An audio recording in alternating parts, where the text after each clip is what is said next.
वृंदावन वसति लीला परिचयो जगन्नाथ स्वामी नयनपथगामी भवतु मे मां भो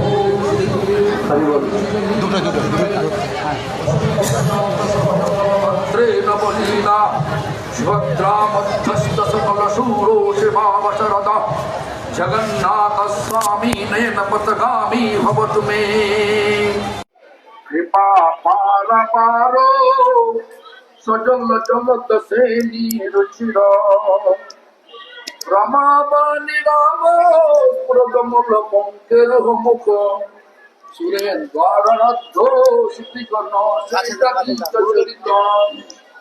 जगन्नाथ स्वामी नयनपथगामी भवतु मे रथाढ़ गच्छन पति मिलित भूदेव पटलै तुति पदुर्भावपति पदामुपकरण सदय दया सिंधुर बंधु सकल जगतांग सिंधु सदय जगन्नाथ स्वामी नयनपथगामी भवतु मे परं ब्रह्म पीरो कुवलय दलत फुल्ल नयन निवासी नीलद्धौ निहित चरण अनंत शिरोसी रसारंधुराधास विपुल लिंगन सुख जगन्नाथ स्वामी नयनपथगामी भवतु मे नभै जाच राज्यं नाच कनक मणिक विभवं न जाचे हंग्रमं सकल जनकं मंग बलवधुं सदा काल काले प्रमथपति नचित चरित जगन्नाथ स्वामी नयनपथगामी भवतु मे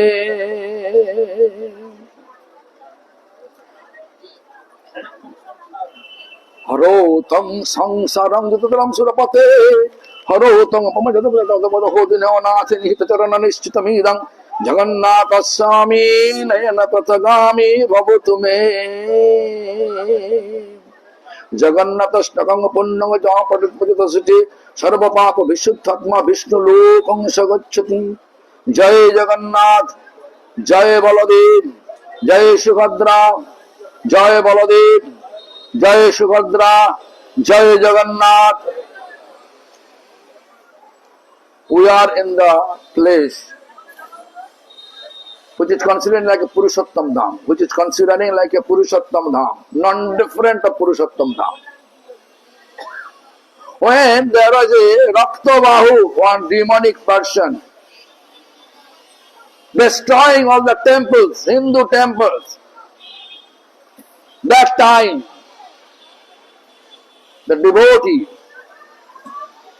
Mukta Jagannath, because this is the place, Navadvip Dham is a place, significant place, that place, the eternal place, and Lord Chaitanya is protecting the Dham through this, his devotee, Kshatrapal Shiv. So this is the place. Therefore you can see when I came here in 1978, that time I saw this temple was really dilapidated condition. At that temple, Pujari was one of our Guru Vargo named Bhakti Sarvasya Satya Govinda Maharaj. Actually, Satya Govinda Prabhu, his name was Satya Govinda Prabhu. He used to do that. He used to go from here to Ganges, just to collect Ganges water. A very dilapidated condition, very small temple. 1978 I came first, and after that I don't know which year ISKCON occupied, and they are really doing very nice, architecturally very nice, that temple here. Actually significant is this place is non-different of Jagannath Puri Dham. So therefore we can see that there is a 10 deities, Baladev, Subhadra, Jagannath and Sudarshan Chakra. Very significant place. If you are not able to go over there in Jagannath Puri because you are white skinned, you are not allowed. That Jagannath temple, that Jagannath temple they don't allow. That Mahaprabhu is showing us magnanimity, and he is just Jai Gaur, Sai Krishna, Sai Jagannath, which Gauranga Mahaprabhu, that same is Krishna and same Krishna appeared in the Jagannath. So Krishna called his devotee, hey, if you are not able to see me over there in Jagannath Puri Dham, you can come and you can see here, same value of darshan.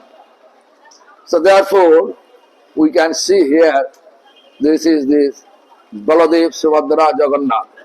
And also, just nearby this temple, you can see there is a place named Shidhar, Khola Bacha Shidhar place. Shidhar Angan, in Angan means house, home of Shidhar. Lord Chaitanya once he came over there.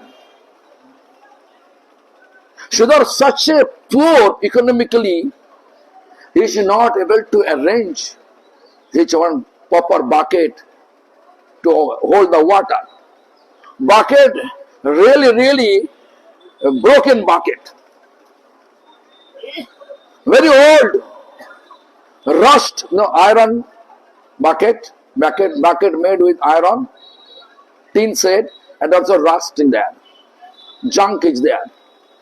So that bucket Shidhar kept one small quantity of water. Mahaprabhu came and he wants to take something from the devotee's home. Then he dunked the water from the bucket. That is Chaitanya Mahaprabhu's significant, magnanimity. So anyway, brief manner, I am just trying to explain you, and there is also first explanation is there. There is three type of people here: Bengali, Hindi, and English. I am trying my best way. In brief, I just explain what is this place. So now our devotee, our sannyasi from Jagannath Puri Dham, Bhakti Saran Baman Maharaj, he will speak about the Jagannath. He knows better than me, better than all of us, because he born in Jagannath Kshetra Dham and he knows Jagannath has so many stories. But I am humbly requesting him to explain it in 10 minutes. In 10 minutes explain this Jagannath's glories and also this place glories. 10 minutes. Only 10 minutes. Then who can speak in Hindi? Hari bol.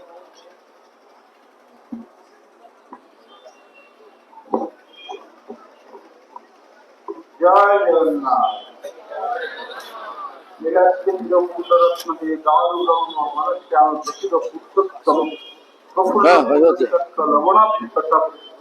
Ravanathikatam Padi Nanaso Nijadasudadai Indradyumna Prasadita Subhadra Ladamapura Ram Gundita Rajaksadi Mohstava Vivasana Bhaktavatsala Bandhustan Gundishara Brahmasana Hina Mahanija Jayadri Protam Mansa Nitya Nutana Mahatma Darshan Chaitanya Ballava by Sanatana Goswami.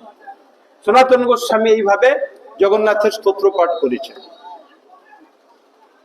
কেননা আমরা রাধা গোবিন্দের পুরুষোত্তম, তাই উনি কৃপা করবার জন্য শ্রী গৌর ধামে গৌর হরি, জগন্নাথ ধামে জগন্নাথ হয়ে আসলেন। বিশেষভাবে কলিহত প্রাণীর দুইটা সাধন, একটি হলো নাম সংকীর্তন আর একটি হলো বিগ্রহ সেবা। চৈতন্য মহাপ্রভু যখন সন্ন্যাস নিয়ে যাচ্ছেন, মাকে বললেন আরো 2 জন্মে মাতা সংকীর্তন রম্ভে হইব তোমার পুত্র আমি অবিলম্বে। আমার আরো 2টা জন্ম আছে, একটি হলো নাম সংকীর্তন আর একটি হলো বিগ্রহ স্বরূপে অর্চা রূপে ভক্তের সেবা গ্রহণ করা। 2 রূপে আমি ভক্তের কাছে প্রকট হব, কলিযুগে প্রকট হব। আর সেই জগন্নাথ ধামে সেই জগন্নাথের আবির্ভাব অর্চারূপী জগন্নাথ, অর্চারূপী রাধা গোবিন্দ। আর সে বাসু ঘোষ ঠাকুরের ভাষায়, যেই কৃষ্ণ সেই গৌর সেই জগন্নাথ।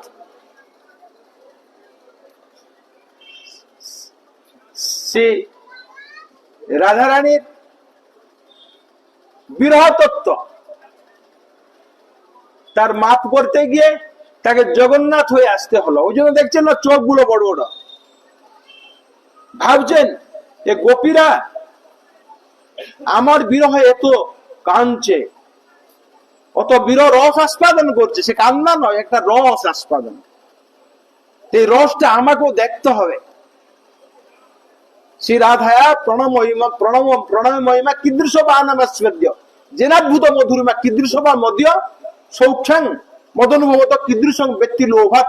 তিনটি রস শ্রীকৃষ্ণকে যখন পাগল করলো, শ্রী রাধারানীর যে রসটি কেমন, ভক্তিটি কেমন, আমার মধ্যে যে ভক্তি আছে সে ভক্তিটি কেমন, আর গভীরতা কতটুকু, ভক্তদের সুখটা কতটুকু, ওটা আমি আস্বাদন করব। তার জন্য তাকে জগন্নাথ হয়ে আসতে হলো। কিন্তু জগন্নাথ তত্ত্ব আমরা বুঝতে পারলাম না, তাই উনি গৌর হরি হয়ে এসে জগন্নাথকে জগতে প্রচার করলেন। আজকে জগন্নাথের কথা পৃথিবীতে কেউ যদি প্রচার করে থাকে, উনি হচ্ছেন চৈতন্য মহাপ্রভু।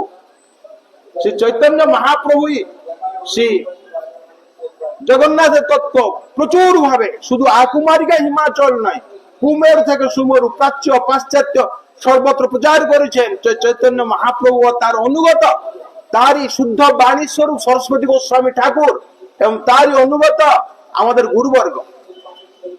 তারা জগতে সর্বত্র রথযাত্রা ইত্যাদি এবং জগন্নাথের বিভিন্ন প্রকার যাত্রা প্রচলন করছেন।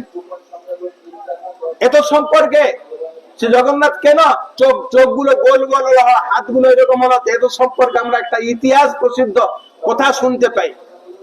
কোন সময় শ্রী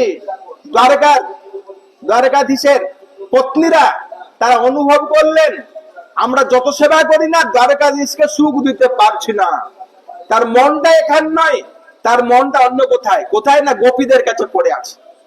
থাকেন আমাদের সঙ্গে, আর দিন রাত তার মনটি ওদিকে, কখন গোপী গোপী বলে চিৎকার করছেন, কখন কাঁদছেন রাতবেলা উঠে, হে রাধে হে রাধে হে বিশাখা হে ললিতা বলে। তাহলে আমরা তাকে সুখ দিতে পারিনি, আমাদের যে সেবার পরিপাটি তাতে দ্বারকাধীশ সুখ পাচ্ছেন না। তাহলে জানতে হবে এ গোপীরা কি সুখ দিয়েছে। মাত্র কয়েকটা বছর ছিলেন, বাল্যাবস্থা থেকে এই 12-13 বছর পর্যন্ত, ইয়ার মধ্যে অত সুখ পেয়েছেন।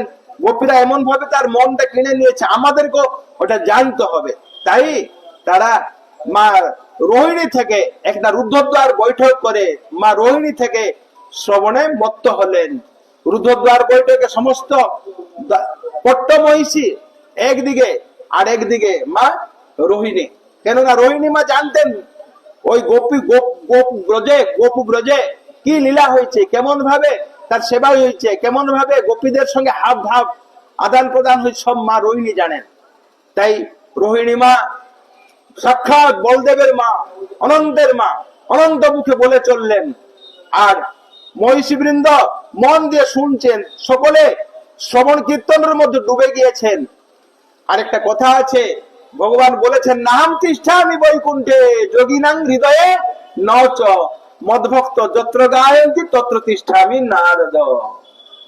দ্বারকাধীশ তার রাজসভা পরিত্যাগ করে ছুটে আসলেন, তার সঙ্গে তার ভাইও ছুটে আসলেন হরিকথা শুনবার জন্য। তাদের কর্ণকুহরে সে হরিকথাগুলো প্রবেশ করছে, কাছে থেকে শুনলে আরো ভালো লাগে। তাই যেখানে হরিকথা চলছে ওখানে দৌড়াতে দৌড়াতে আসলেন দুই ভাই। কিন্তু এই পট্টমহিষীরা মিলেমিশে সুভদ্রাকে গেট কিপার করে রেখেছে। গেট কিপারে হয়ে সুভদ্রা, ওই জন্য সুভদ্রার হাত দেখতে পাবেন না, দুই দিকে দুই হাত প্রসারিত করে সুভদ্রা দাঁড়িয়ে আছে, ভিতর যাবার রাস্তা নেই, গেটটা বন্ধ। তখন দুই ভাই ওই সুভদ্রার দুই দিকে দাঁড়িয়ে পড়লেন। অর্থাৎ সুভদ্রার হাত নেই তা নয়, দুই ভাইয়ের পেছনে সুভদ্রার হাতগুলো লুকিয়ে থাকলো। আর কৃষ্ণ বলরাম সুভদ্রা সকলে হরিকথা, সেই রোহিণী মায়ের কথা, রোহিণী মা যেমন ভাবে গোপীদের সঙ্গে গোবিন্দের সেবা আদান প্রদান হয়েছে, সেবার পরিপাটি শ্রবণ করতে করতে করতে সকলে উন্মত্ত হয়ে গেলেন, ডুবে গেলেন প্রেম সাগরের মধ্যে। তখন চোখগুলো বড় বড় হয়ে গেল গোবিন্দের, শ্রী বলদেবের, সুভদ্রার চোখগুলো বড় বড় হয়ে গেল। একটা কিমুত কিমাকার অবস্থা, যাকে বলে অদ্ভুত অবস্থা, প্রেমের বিকৃত রূপে কে বলে। আপনিও দুধরে গরম করবেন, করতে করতে করতে দেখবেন ঘন হয়ে যাবে, আর তাকে যেমন আপনি পুতুল বানাতে পারবেন তারপর। তো ঠিক ওই অবস্থা হয়ে গেল শ্রী জগন্নাথ বলরাম সুভদ্রার। আর সেই জগন্নাথ বলরাম সুভদ্রা আমরা এই জগতে এইরকম প্রকট হতে দেখেছি। নারদ মহারাজ যে পৌঁছে গেলেন, নারদ মহারাজ পেক করে সঙ্গে সঙ্গে ক্যামেরায় তার তুলে নিলেন ছবিটা। আর নারদ মহারাজ ভগবানের কাছে দাবি করলেন, এই রূপ নিয়ে আপনাকে কলিযুগে যেতে হবে। এই রূপ বড় চোখ হবে, একটা অদ্ভুত রূপ, একটা চোখ থেকে ঝরঝর করে জল পড়ে যাচ্ছে, আপনাকে চেনাই যাচ্ছে না, আমি যে সাক্ষাৎ কৃষ্ণ বলতাম বোঝাই যাচ্ছে না। এই রূপ নিয়ে কলিযুগে আপনারা যাবেন। আর আমিও প্রত্যেক আত্মার দুয়ারে দুয়ারে প্রত্যেক জীবের কাছে গিয়ে জানাবো গোবিন্দকে। গোবিন্দ কথা আকর্ষণ করে, গোবিন্দের কথার মধ্যে অত আনন্দ আছে, অত মধু আছে। হে ক্ষুদ্র জীব, সংসার সাগরের মধ্যে কেন ডুবে বসে আছো? এসো তোমরাও এই গোবিন্দের কথামৃত, গোবিন্দের রসামৃত, তার লীলামৃত পান করে উন্মত্ত হয়ে তোমরাও নাচো, কাঁদো, হাসো। আমি জীবকে জানাবো আপনাকে যেতে হবে, প্রভু যেতে হবে। তখন ভগবান বলে তথাস্তু। সেই নারদকে কথা দিয়েছিলেন, তাই উনি জগন্নাথ ধামে এই জগন্নাথ রূপে আসলেন। আর তারই রূপ এখানে আপনারা দেখতে পাচ্ছেন। এখানে জগদীশ গাঙ্গুলি ছিলেন, তার বৃদ্ধাবস্থায় যখন জগন্নাথ ধামে যেতে পারেননি, তখন জগন্নাথ তাকে স্বপ্নাদিষ্ট হয়ে বললেন, তুমি গঙ্গায় স্নান করতে যাবে, আর কাঠ ভেসে আসবে, ও থেকেই আমার মূর্তি তৈরি হবে, আমার বিগ্রহ তৈরি হবে। আর মনে রাখবে, একটি কুষ্ঠ ব্যাধিগ্রস্ত লেপ্রসি সূত্রধর মিস্ত্রি শিল্পী, উনি আমাকে বানাবে। তাই হলো, উনি যখন গঙ্গায় স্নান করতে গেলেন, জগদীশ গাঙ্গুলি তিনটি কাঠ ভেসে আসলো। ওই তিনটি কাঠ থেকে জগন্নাথ বলরাম সুভদ্রার মূর্তি জগতে প্রকটিত হলেন। আর যখন মূর্তি কাজ কমপ্লিট হয়ে গেল, তখন ওই মূর্তি সূত্রকার যিনি মূর্তি করছিলেন, উনিও সুস্থ হয়ে গেলেন। এরকম একটি প্রবাদ আছে। কিন্তু মহারাজ একটু আগে বললেন, রক্তবাহুর আক্রমণে জগন্নাথ এখানে লুকিয়ে চলে এসেছে। নানা কথা এখন শোনা যায়। যাক, এখন পরবর্তী বক্তা এখানকার মহিমা পাঠ করবেন পূজ্যপাদ যাচক মহারাজ। হরে কৃষ্ণ।